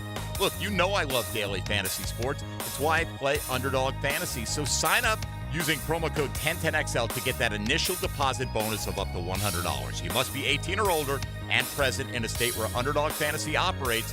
Terms apply. If you're concerned with your play, call 1-800-GAMBLER or visit ncpgambling.org. Since 2014, there's been only one official home builder of the Jaguars, Dreamfinders Homes. With quality-built homes and a speedy move-in process, we're in 20-plus communities in the best locations across Northeast Florida. Dreamfinders Homes is everywhere you want to live. So get off the sidelines, Jags fans, and get into the game. Let Dreamfinders help you navigate your home purchase and offer great interest rates. Visit DreamfindersHomes.com for all your move-in ready homes and step up your game. Wow, John, my Clearwater sprinkler system looks great. All right, Frank, let's go ahead and program your Rainbird timer. How many minutes do you want the zones to run? John, I think we run from the front 20, the sides 15, the back 10, the garden 5. Clearwater scores! Well, that's a first, Frank, but you're the boss. Clearwater Irrigation. We can't sing a lick, but we sure are good at sprinklers. And drainage to ClearwaterJacks.com. You love free, and at Ameris Bank, so do we. That's why we're proud to offer worry-free, hassle-free Ameris Bank free checking. Manage your money your way with convenient access to digital, mobile, and telephone banking, all with no monthly service fee or minimum balance requirements. At Ameris Bank, we're with you. For more information or to open an account, visit our local bankers in person or online at amerisbank.com/free checking. Other fees such as overdraft fees may apply. Ameris Bank, member FDIC, equal housing lender. Lauren Brooks here from Mayport CNC Fisheries. Want the freshest seafood in town? From mahi to tuna to scallops to oysters. Mayport CNC Fisheries is in Atlantic Beach. Do what I did. Go enjoy Mayport CNC Fisheries. 1010XL is presented by Farah & Farah, exclusive injury law firm of the Jacksonville Jaguars. Protecting you and your family. Call 396-5555. Jacksonville. Let's ring up another guest on the All-Pro Roofing phone line. Back here on Hacker After Dark, 1010XL and 92.5 FM.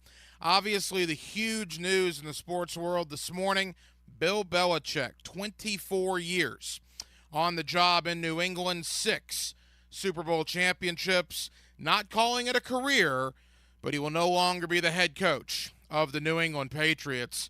This is an emotional moment for me. So with this morning we get up, and my wife, who is a diehard New England sports girl, Boy, she took it rough. I think she knew it was probably coming that Bill Belichick was going to be out. But, man, actually seeing it was not a good morning for H Squared. Heidi, I believe this is your Hacker After Dark debut. Now, our son has been on here. I don't think you have yet. Welcome to Hacker After Dark, sweetie. Thank you. I'm glad to be here. I wish it was for something a little bit more happy than this. It's been a sad day for me today. You are a New England sports girl. You're a diehard Patriots fan. You and I went to the AFC Championship game that you celebrated, and I was deflated, certainly, a couple of years ago there in Foxborough. Your reaction to Bill Belichick no longer being the head coach of the New England Patriots?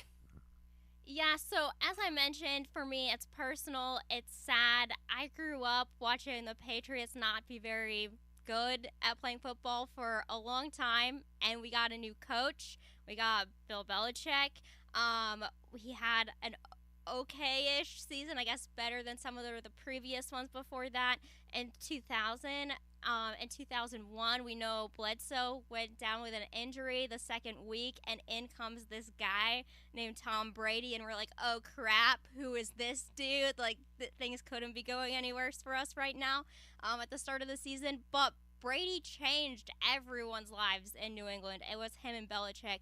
So those that know me outside of the radio world know that I'm very passionate about Boston sports, about my family, about my friends.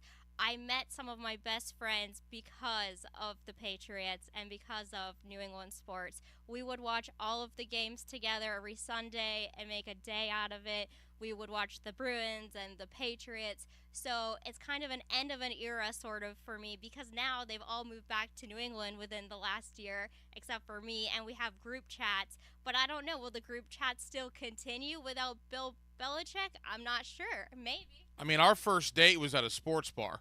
Our second date was an NFL preseason game we were watching at a sports bar. So you are a diehard New England sports fan, Red Sox, Bruins, certainly the Patriots. You mentioned growing up. What was it like growing up knowing nothing but success? As a Jaguar, an Orlando Magic supporter, I know nothing but failure. You won championships year after year after year. I mean, what was that like growing up following Tom Brady and Bill Belichick, arguably the greatest quarterback and the greatest head coach in the NFL that we've ever seen? So I was already hitting my teenage years by the time we got Brady and Belichick together. But prior to that, the Patriots weren't very good. Growing up in New England, you basically have sports, your family, music, and for some people, religion. That's what your whole life is around outside of school, if you're in school.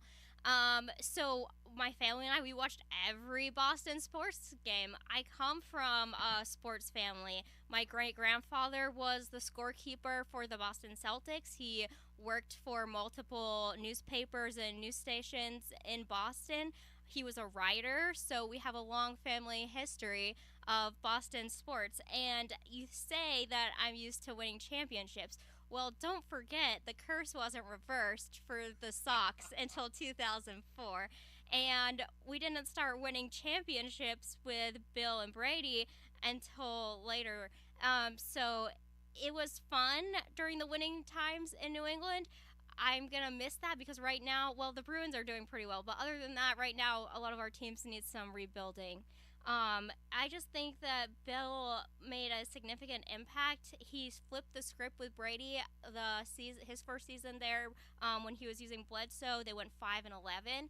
The second season, they flipped it. They went 11-5 with Brady, mostly at the helm. So I think that it's going to be a huge loss for New England, not just because of his coaching ability, but all of his community work that he did. We got Mrs. Hacker here, Heidi Green, a.k.a. my wife, here with us on 1010XL on Hacker After Dark as we begin to wrap up. Now, Bill Belichick, he's not using the word retirement. He's not stepping away. In fact, there are rumors potentially in Atlanta that he is going to coach another football team potentially in the next couple of weeks, maybe even the next couple of days. What will your reaction be, much like Tom Brady, I guess, with Tampa, if you see Bill Belichick on the sideline of a team not named the New England Patriots? So I'm torn on this one because I feel like Bill is a good coach. However, the record doesn't state that for itself in New England because without Brady, he's had a record of 47 wins and 67 losses. He has way more losses than he does wins. So the fact that you looked that up is amazing. Yes, gentlemen, she is taken. Don't even try it.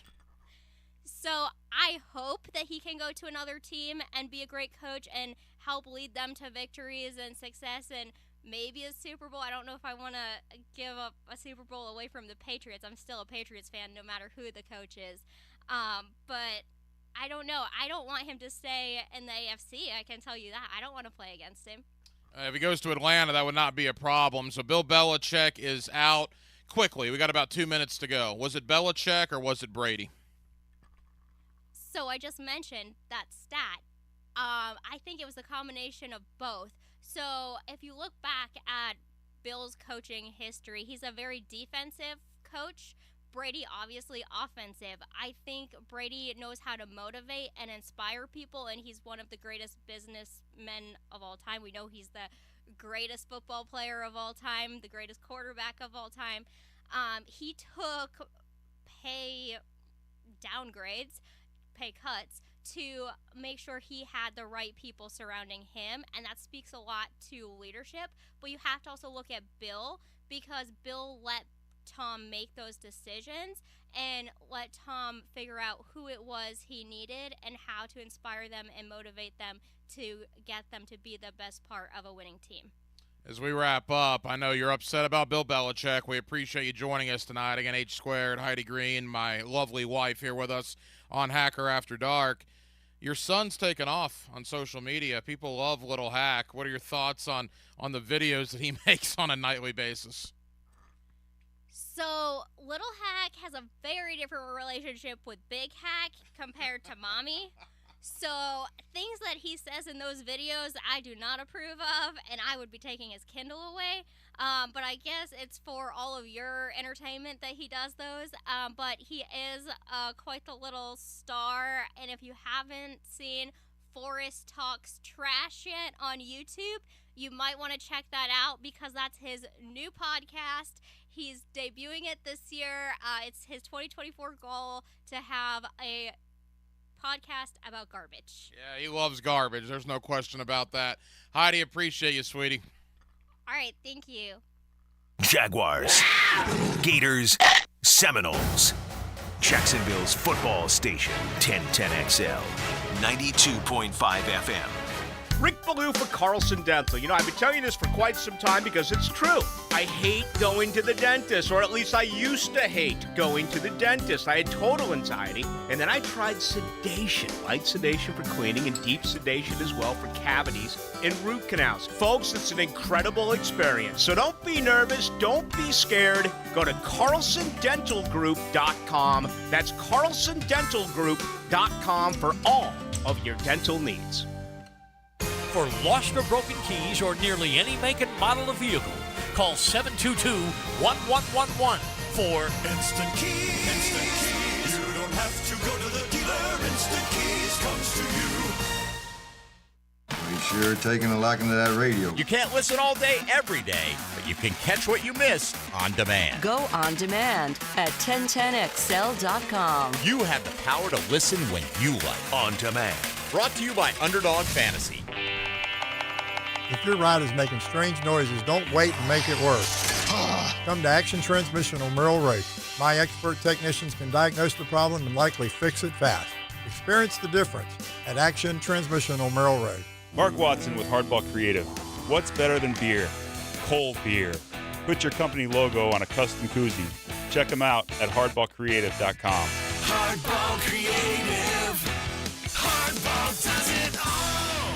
So I'm here with Danny Van Sickle, Director of the Electrical Training Alliance. Danny, tell me about your program. Hey, Rick, we're a 5-year electrical apprenticeship. Our students start out making over $30,000 a year, and right now graduate making over $80,000 a year, including benefits. There is no tuition and no student debt. You just have to apply and get accepted. Did you say no tuition and no student debt? You heard that right, Rick. Once you're accepted into the program, your only costs are the books and the course fees, around $700 a year. Wow, that sounds like an amazing opportunity. How can I learn more? Just go to etajax.org, and you can apply there. Family owned and managed for 20 years, Hidden Hills Golf Club boasts a unique and welcoming golfing atmosphere. Visit us at hiddenhillsgc.com to book your next round on our Arnold Palmer signature course. You'll be glad you did. The Bulls are back in town and taking over Jacksonville. Get ready for bull bucking mayhem at VyStar Veterans Memorial Arena, February 23rd and 24th. U.S. Border Patrol PBR Jacksonville is bringing the city 2 nights of bull riding action, featuring the most electric 8 seconds in sports. Come see the toughest sport on dirt at VyStar Veterans Memorial Arena, February 23rd and 24th. Get your tickets today at PBR.com or Ticketmaster. The Jacksonville Icemen are back at home this Friday and Saturday for Lizard Kings weekend. That's right, the Icemen will throw it back to the 90s to pay tribute to the Lizard Kings by wearing special themed jerseys. Come out and relive your days from the Reptilian Pavilion, Friday and Saturday at 7 at VyStar Veterans Memorial Arena. Get tickets at Ticketmaster, JacksIcemen.com, or call 904-602-PUCK. Icemen hockey is #FireWithin.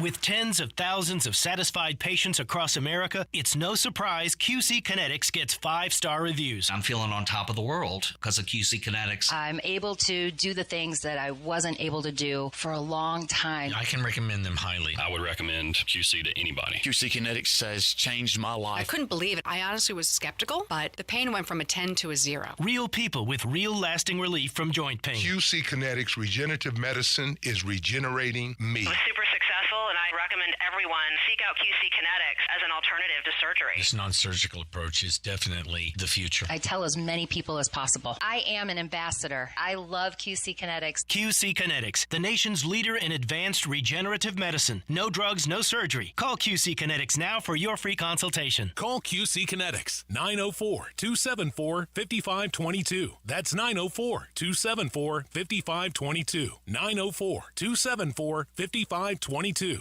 Frank Franzi here for Stanley Pools. There's a reason so many of my friends and our listeners have had Stanley Pools build their pools and now maintain their pools, because Stanley Pools truly cares about their customers. Stanley Pools is locally owned and has been serving our community for 35 years. For all of your pool needs, call Stanley Pools at 269-7277. That's Stanley Pools, a family tradition of fine swimming pools. 269-7277, or find them online at StanleyPoolsFL.com. Hey folks, Hicken here. Now that your kids and grandkids have gone home and the decorations are coming down, I bet you can see it's time to get those carpets and sofas cleaned. I'm telling you, give Zero Res a try if you haven't already. They clean the carpet, the sofa, the chairs, the area rugs, and even the tile and grout. Google them. More than 5,000 5-star customer reviews. And right now, 20% off carpet cleanings, 20% off upholstery. Zero Res. You spell it forwards, you spell it backwards. Zero Res is the right way to clean it. Zero Res. 1010XL is presented by Farah and Farah, exclusive injury law firm of the Jacksonville Jaguars. Protecting you and your family. Call 396-5555. Jacksonville. Let's ring up another guest on the All-Pro Roofing phone line.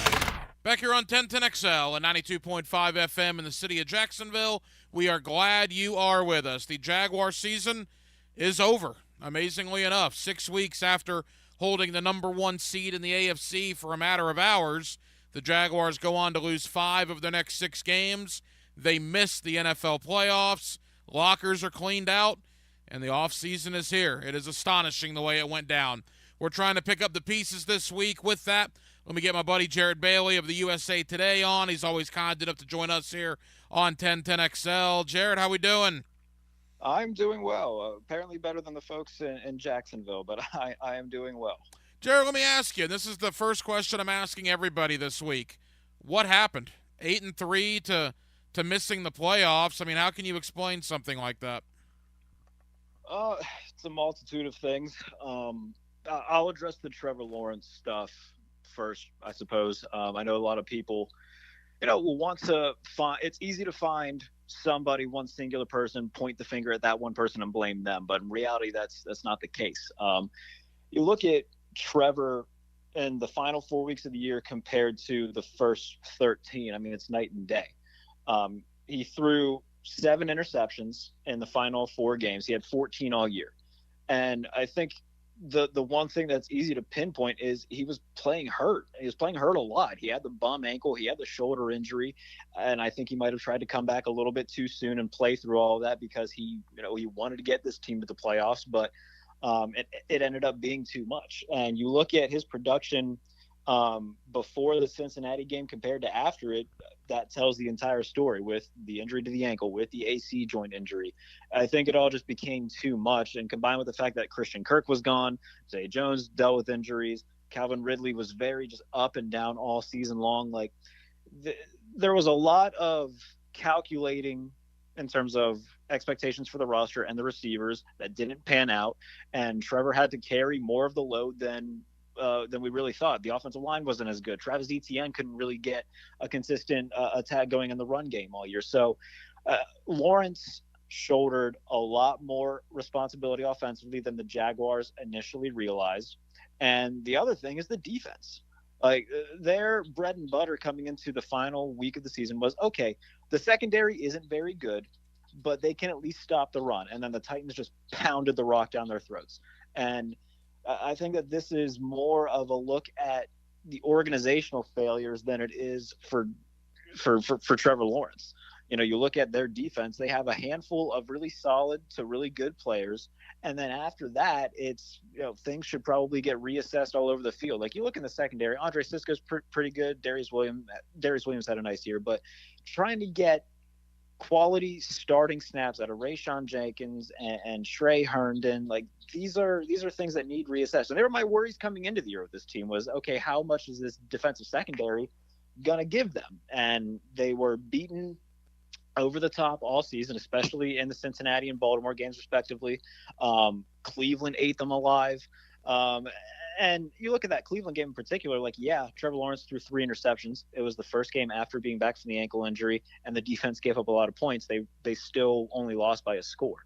So I think that people trying to put this at the feet of Trevor Lawrence are frustrated and want one singular person to blame. But in reality, this is more of an organizational failure than it is a failure on Trevor Lawrence, who was just, he was playing hurt and trying to do too much. Jared Bailey of the USA Today. Yeah, I know you've been very vocal on social media about that. The Trevor Lawrence did not fail the Jaguars. Your point is the Jaguars might have failed Trevor Lawrence, and that goes to 2 parts. Number one, let's begin with Trent Baalke. Last year, the Jaguars go 9-8.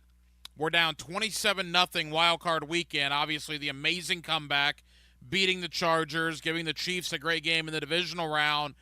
And, Jarrett, looking at it in hindsight, man, it's almost as if Trent Baalke goes, yep, we're good, because they did nothing in free agency. They did less than nothing. I mean, Calvin Ridley was a trade deadline acquisition. He wasn't a free agent. Their best free agent they brought in was because Denver decided to cut their kicker after OTAs in May, and the Jaguars picked up Brandon McManus. That is the only free agent really of substance that was brought in here the entire offseason. And look, they were 9-8 last year. They finished 9-8 this year because they did not upgrade the roster. To me, that looks really damning right now by Trent Baalke. Yeah, and I think that there's a little bit of complacency on the part of the front office where, when you go from being a team that is consistently one of the laughing stocks of the league, consistently drafting the top 5, and when you turn it around and get to the playoffs and get a playoff win, I think that there's a lot of, internal patting themselves on the back. And, for the time being, at least, whether they want to admit it or not, they might have just been complacent, being good enough to not quite be good enough, if that makes sense. Where, hey, if we get to the playoffs, that's better than what we have been doing. But there should have been more action to try to be able to take that next step.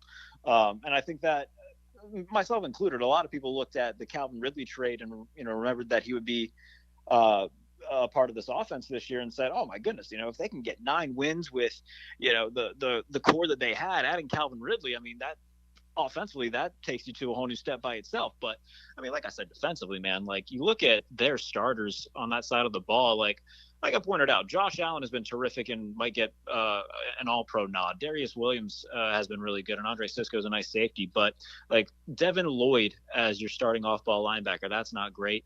Foye Oluokun has been nice. But they don't really have a ton of depth on that side of the ball. And then on the defensive line, they don't really have too many guys that scare you. And then offensive line-wise, it was an issue as well all year. So I think that there was a level of complacency and a level of, just, hey, we're better than what we were, and that deserves some respect and some celebrating. And I think that they kind of got caught up in, their own accomplishments from last year and didn't look forward enough, and we're too busy living in the moment of getting a playoff win in the 2020 season. Yeah, and look, and you mentioned Devin Lloyd, Jared Bailey here with us from the USA Today. It's a good point. They drafted Devin Lloyd last year in the first round. All right, he's got some nice moments. I don't know if he's a first rounder, but whatever. But then they draft Chad Muma in the third round, and this is not against Chad Muma. I like Chad. I've talked to Chad many times in the locker room. I'm a fan of his. This is against what Trent Baalke did. That is a waste of a third-round pick. Chad Muma, you would not even know he was on the field yesterday unless you watch kickoff coverage. Why take two linebackers in the first 3 rounds? In fact, you look at the last 2 years of third-round picks. Luke Fortner, who was really bad this year, Chad Muma, and Tank Bigsby. And you combine Bigsby with Brenton Strange in the second round, they got basically nothing from their second and third round picks in this year's draft. I mean, again, that to me is bad business by Trent Baalke. Yeah, like just the way that they've gone about the past few drafts. Like obviously the Trayvon Walker pick, taking him before Aiden Hutchinson, seemed weird at the time. Now Trayvon Walker got a lot better this year, and I think it's more fans can stomach that with the fact that he took a step forward. But yeah, they've had a bunch of questionable picks. Now, a few of them have ended up playing bigger roles than we expect. They took Parker Washington, the receiver out of Penn State, late in the draft this past year, and he ended up getting a lot of meaningful snaps because of all the injuries at receiver. But even then, man, like it doesn't seem like there is a proof of concept with Baalke and when it comes to how they draft, because like you pointed out, like if you're not a Jaguars fan or pay attention to the Jaguars, you might not have even known that Chad Muma was on the team. Like it is a weird, I would love to know the thought process behind the past couple drafts with the Jaguars and Trent Baalke, because the way that they've gone about team building and the lack of assets that they spent in free agency coming into this year is it's head scratching, to put it very mildly. And you look at some of the other questions about this roster, and I'll go back to yesterday, Andrew Wingard in the postgame locker room, and I'll give Dewey credit. I mean, he's never one to mince words. He tells you what's on his mind, and I'm paraphrasing here a little bit, but essentially he said something along the lines of, we did not play a lot of assignment football down the stretch. And he was obviously referring to the defense, and to me that's, if you got guys doing their own thing out there, that's not very good. Yeah, I mean, unless you are, an all-pro caliber guy or a defense that's full of just really talented guys who kind of have that ability and that trust to be able to kind of freelance and just go based off of feeling and what they see, that's one thing. But when you are a defense, as I've touched on, that lacks consistency, lacks a ton of star power, and the guys that they do have that are amongst the best on their team this is still a really young unit, man, especially on defense. They don't have the guys that warrant that type of freelancing and that type of just, okay, we'll just see what happens, so they have a lot of questions to answer this offseason, especially on the defensive side of the ball, and how they attack in terms of, okay, who's going to be running the defense next year? Who is going to be the personnel on defense next year? Because they have a lot of upgrading to do, both in terms of coaching, I think in the front office as well, and then just the personnel itself. It has to get better, and there has to be a more thoughtful process that goes into establishing them and building them as a team, because the past couple of years there really hasn't been. And the fact that Houston not only caught them but blazed right by them in a calendar year, and now you got to deal with C.J. Stroud and Will Anderson and Tank Dell and Nico Collins for the foreseeable future. Good grief. The Jaguars got a lot of looking in the mirror to do. Jarrett, what's your thought on Doug Peterson, man? I mean, obviously I don't think he's on the hot seat by any stretch of the imagination, nor should he be. But I do think people will begin to question a little bit the play calling situation by giving some of those reins to Press Taylor. This year, you lose 5 out of 6 to miss the playoffs. I think everything comes into question. How big will this offseason and will next year be for Doug Peterson? I'm not holding my breath that Doug Peterson will, push some blame to Press Taylor. I think that in terms of what he needs to do, they need to get better talent at receiver, obviously. And I think that this goes back to, the spending money in free agency. Like, there's going to be a lot of really good receivers available in free agency. If you want to make a big splash, go get a T. Higgins. Go get somebody like that who can be a legit number one or be a 1A, 1B. Get some reliable go-to pass catchers outside of Calvin Ridley, who this season really wasn't that predominant number one that they thought he would be. So the play calling was an issue. And if anything, I think Doug just takes some of those reins away from Press Taylor. But I highly doubt we see any sort of public acknowledgement of any shortcomings on Press Taylor's part from Doug Peterson. But I think getting more reliable pass catchers on offense and getting a more reliable offensive line in front of Trevor Lawrence so he's not running around for his life and spraining his ankle and hurting his AC joint. I think those got to be priorities number 1 and 2, however order you want to go in them for the Jaguars offense this year. Going into the offseason, just getting people who can get open, reliable elite pass catchers, and giving Trevor Lawrence enough time where he doesn't have to run around and he feels comfortable in the pocket knowing that he can stand there and make plays. So once you get those pieces, I think the play calling situation will more or less take care of itself. Final moments with Jared Bailey of the USA Today. Jared, we'll hopefully have you on between the Super Bowl and free agency to really take a deep dive into what the Jaguars either have done to that point or will do in early March. But a quick thought, Calvin Ridley is unrestricted. Josh Allen is unrestricted. I don't think there's a chance they don't put the tag on Josh Allen. You got to keep him here. If that is what we're going on, then what do you do about Calvin Ridley?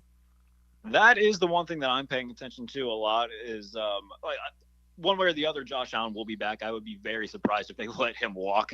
So I think that that's as close to a sure thing as you can get in Jacksonville, is that Josh Allen will be back. In terms of Ridley, though, we talked about it a little bit already. Like, his production didn't come close to matching what they thought it would be. There was some flashes, but all in all, this was, for lack of a better term, a little bit of a disappointing year for Calvin Ridley. He only had 76 catches, which, for a guy that they expected to be the number one for Trevor Lawrence, that's not exactly a high number. So I would be intrigued. I think it just depends on the money situation. And after this season, I don't think that he's going to be garnering high-end free agent money. So if the money works out, then maybe. But remember, they're already paying a lot of money to Christian Kirk. So there would have to be a lot of restructuring things, moving money around to even make a lower end deal work. I'd have to look at their cap situation, their financials to really get a thumbprint on it. But if the money's right and he would come back and they can get, like I said, somebody like a T. Higgins or a legit number one in free agency, then all of a sudden you're looking at, okay, a number one guy, then Calvin Ridley, and then Christian Kirk in the slot. Then you're looking at a situation where it's like, okay, this is much better than what it was last year. And I think that would be the best case scenario for the Jaguars, is if they can get Calvin Ridley on a cheaper deal to, balance him out with somebody who can be that X factor receiver. And if they can do that, then that's cool. But yeah, in terms of Josh Allen, I think that's as close to a sure thing as he'll be back one way or the other. If they tag him, which is pretty likely, then at least he'll be back. I think priority number 1 for the Jaguars should be getting a long-term deal with Josh Allen, because like I said, he played like an all-pro this year and he's continued to get better. He's the anchor of that defense. So getting that deal done will be a big priority. And if they can bring back Calvin Ridley on a relatively cheaper deal, then that's great. Hey, Jared, final question, man. Again, we'll do more free agency stuff with you in a month and a half's time prior to the beginning of March. But what about Super Wildcard Weekend? What game or games intrigue you the most coming up? All of them seem to have some sort of storyline going into them where, you got Matthew Stafford going back to Detroit to play the Lions. The Browns facing Houston, obviously the history there being, the Deshaun Watson trade, but Joe Flacco having the career resurgence that he's had, Tyreek Hill going back to Arrowhead to face the Chiefs. So there's no shortage of storylines this week. And I think that the game that intrigues me the most is that Rams-Lions game, because you'd be hard pressed to find a hotter team in football right now. Maybe the Bills, but the hottest team in the NFC is the Rams. And not a lot of people expected them to be in this position coming into the year because they were relying on a lot of, young players, a lot of late round rookies, especially on the defensive side of the football. And they completely exceeded expectations. They got hot over the last month and a half and won their way into a wild card spot. And now you're facing a Detroit team that, one, might be without Sam Laporta, which is a ginormous factor if he does not play. And again, the history with Matthew Stafford and the Lions, like, I saw somebody ask on Twitter, talking about, hey, do we think that Matthew Stafford would get a warm reception? And I think it'll be similar to when Tom Brady came back to New England. Like, they'll cheer him when he comes out for warm-ups and stuff, but once the kickoff starts, it's business. So that is the game that I will be paying attention to for both the emotional storyline of it and, just the X's and O's of it too, because I think that the Lions defense is obviously much better than what it was a year ago. And offensively, when they're on, they can put up points with the best of them. So if Laporta plays, I like Detroit's odds a lot more. But if Sam Laporta does not play, then I think we could see a situation where the number 6 beats the number 3 and the Rams advance. It should be a terrific weekend, and we here in Jacksonville will have plenty of time to watch it, obviously, because the Jaguars season is already over. Jarrett Bailey of the USA Today. Jarrett, I know you're busy, man. Appreciate the time. Thank you as always, and we'll do it again soon. Hey, absolutely, man. Not a problem. Now, today's takeaways, brought to you by Key Buick GMC, where our family dealership has been helping families buy vehicles for over 50 years. My big takeaway of the evening, well, it starts right there, right?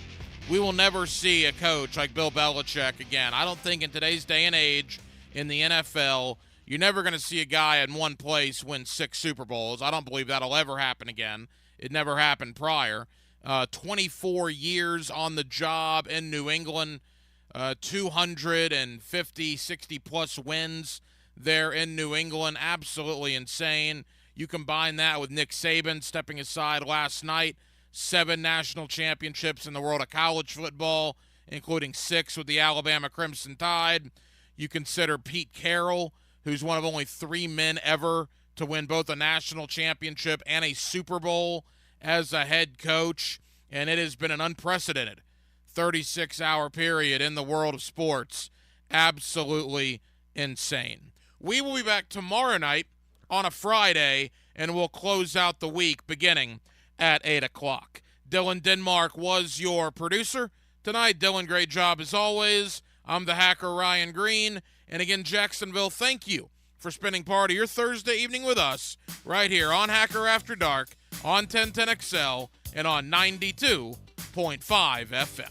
So for all of us here on HAD, have an absolutely terrific remainder of your Thursday evening, and we will talk to you tomorrow night to close out the week on a Friday beginning at 8 o'clock.